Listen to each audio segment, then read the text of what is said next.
रामचरितमानस के अलावा भी बहुत सारी रचनाएं हैं।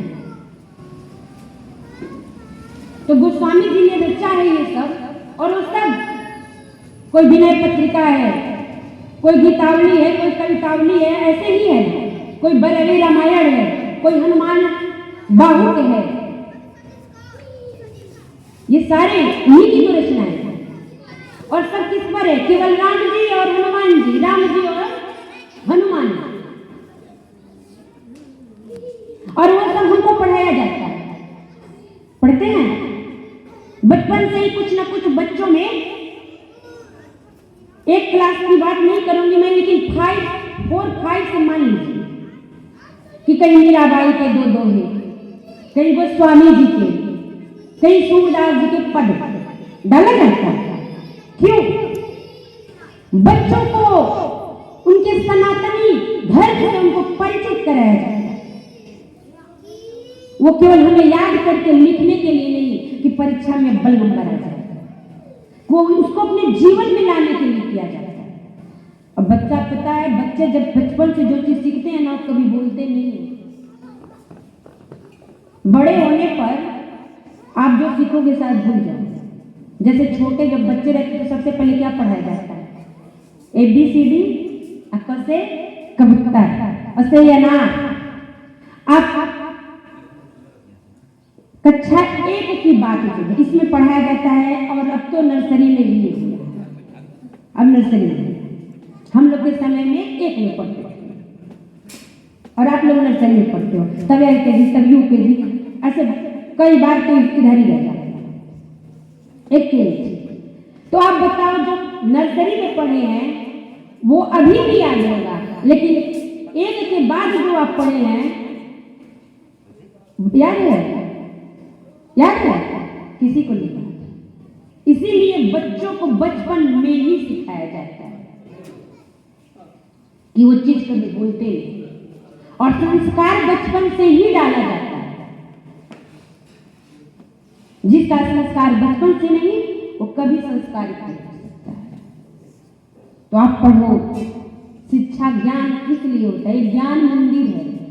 शिक्षा इसलिए होती है कि व्यक्ति अपने जीवन में लौकिक और अलौकिक दोनों को प्राप्त करे। लेकिन आजकल की शिक्षा क्या हो गई? पेट भरने के लिए सिखाई जाती है। इतना सीख लो कि पेट भरने के लिए कमा सको। अरे पेट तो जानवर भी भर लेते हैं, जो एक को अक्षर नहीं पढ़े हैं। कितना पढ़े हैं, लेकिन पेट भरते हैं, पेट भर खाते हैं, निर्भर सोते हैं, मन किया इधर उधर बगीचा से लेकर घर तक टहल भी लेते हैं। तो हमारी इस शिक्षा से मतलब क्या? जिस शिक्षा से हमें भगवत प्राप्ति ना हो सके। बाबा गोस्वामी तुलसीदास जी ने लिखा कि बड़े भाग मानुष तन पावा, असुर दुर्लभ सद ग्रंथ निगावा। आकर 4,84,000 अजोनि भ्रमत यह जीवय विनाशी। कबहू करी करुणा नर देही, अदेत ईस बिनु हेतु सने। अजोन तरह भव सागर नर समाज यस पाय। ते कृत निंदक मंद मति आत्मा हन गति जा। जो आप पढ़ते हो उन्हीं की बातें नहीं करते। ये बड़े भाग्य से हमको ये तन मिलता है, ऐसे नहीं मिलता है। 84 लाख योनियां, लाख पढ़ रहे हो तो पता होगा लाख की काउंटिंग कितनी होगी। तो 84 लाख जूनियों में जब ये जीवात्मा जो इस समय मनुष्य रूपी तन पाया हुआ है, ये जीवात्मा बोल रही है, जीव बोल रहा है, शरीर नहीं बोल रही है। आत्मा अलग है और शरीर अगर शरीर आत्मा है, आत्मा चली जाती तो पर शरीर क्यों छोड़ के जाती? शरीर नहीं रहता है ना, जो लोग मरते हैं शरीर लेकर नहीं जाते। तो आत्मा बोल दो, ये आत्मा इसके पहले बहुत योनियों में भ्रमण करती है, फिर उसके बाद कबहू कर करुणा न बदे, तो परमात्मा कभी करुणा कर देता है कि चलो एक बार इसको मौका दे देते। क्या दे दे? मौका। एक बार अपने लिए कुछ कर ले, और वो मौका देते हैं तो नर समाज दे देते हैं, मनुष्य का शरीर, कि आप मनुष्य का शरीर दे दिए हैं, अब जाओ अपने लिए इस बारी कुछ करें। लेकिन होता क्या, आते हैं लोग,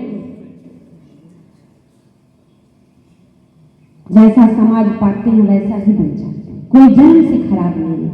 जब छोटा बच्चा पैदा होता है तो उसे कोई किसी प्रकार की टेव नहीं होती है, जिसके परिवार की जैसी व्यवस्था होती है, वातावरण होता है, बच्चा उसी में ढल जाता है। मैंने कहा ना, मैं बहुत पढ़ा, मैंने कहीं सीखने में गई नहीं, मैं कहीं गीता पढ़ने नहीं गई, भागवत पढ़ने नहीं गई, रामचरितमानस पढ़ने नहीं गई, सब कुछ घर पे हुआ। क्यों? हमारे घर यही होता था।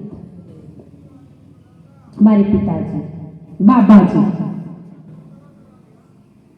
जब तक 12 बजे तक ये उनका ये सारा कार्य पूरा ना हो जाता, उसके पहले वो अपने सांसारिक कार्य को नहीं करते थे। तो घर में बच्चों ने सीख लिया और हमने नहीं सीखा। हम तो ऐसे बोल रहे हैं, लेकिन हम लोग 6 में हैं, हमारे सारे भाई सारी बहनें अपने अपने में मस्त हैं। तो इसको हम अगर नर समाज से पाए, अगर मनुष्य का शरीर पाने के बाद कुछ भगवत चिंतन ना कर लें, ज्ञान होने के बाद, विद्यालय में ज्ञान प्राप्त करने के बाद भी, वो चीज पढ़ने के बाद भी अगर हम उस तरफ थोड़ा सा भी अग्रसर न हुए, तो सोकृत निंदक मंदमती, वो सबसे बड़ा मंदमती हमारे बाबा गोस्वामी तुलसीदास ने कहा, मंदमती, पागल, आत्मा हन गति जाए, वो उसी तरह से पाप का भागे जैसे कोई आत्महत्या कर लेता है। तो आप पढ़ो, लिखो।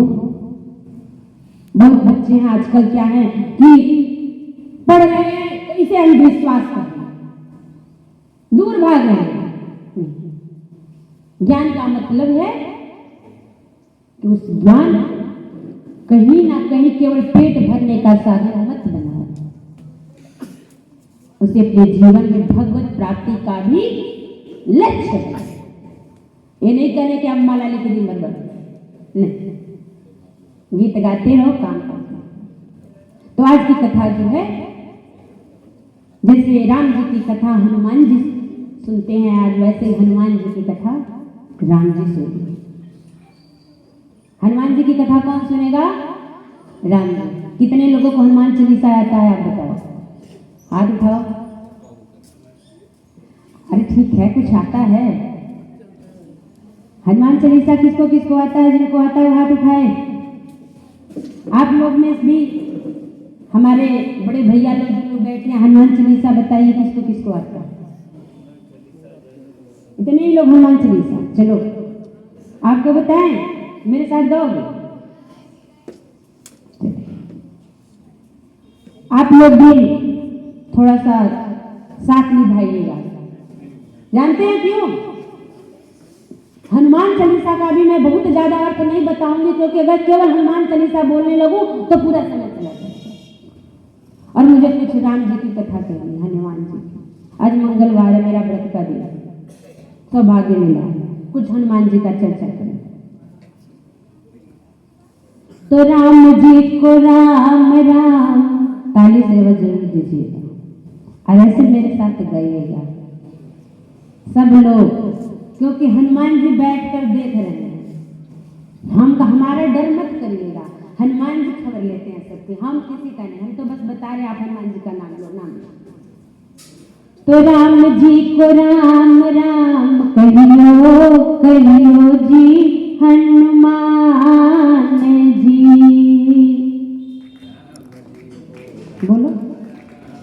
राम जी को राम राम कहियो कहियो जी हनुमान जी।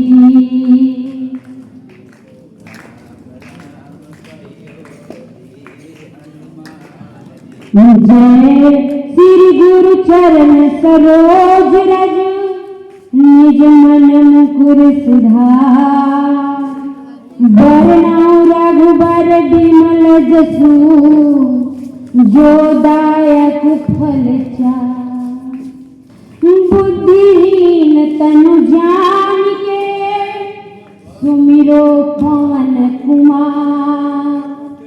बल बुद्धि विद्या देहु मोहि हरहु कलेश विकार। मैं इसका थोड़ा सा अर्थ